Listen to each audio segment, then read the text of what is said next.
Welcome to Luca is a billionaire, where the only thing I invest in is your answers. You must sign in with your Apple ID and enable iMessage now. This ties messages to your identity. Once done, make sure your device has Wi-Fi or cellular data because iMessage sends over the internet, not SMS.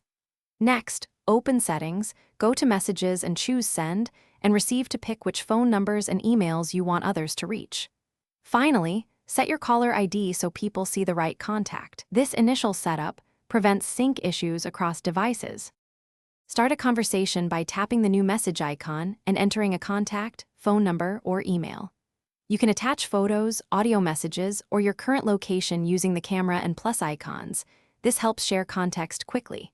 Then explore effects. Press and hold the send arrow for bubble or full screen effects and use tapback to react without typing.